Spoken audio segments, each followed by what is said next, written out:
E eu tô no maior fome. O cartão tá aqui já, ó. Macarrão. É assim, ó. Vou mostrar pra vocês. Então já tá no esquema. Na hora do almoço não pode perder tempo.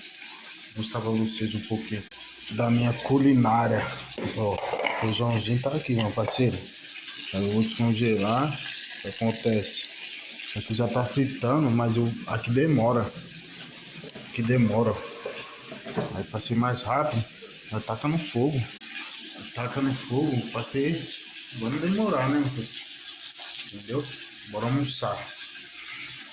A comida hoje que tá fazendo é o pai.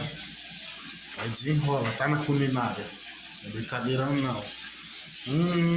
Mano, a barriga tá como? Ó, pedindo. Ai. Aqui bora. Dá um joinha pra nós. Que me forte, galerinha. Tamo junto.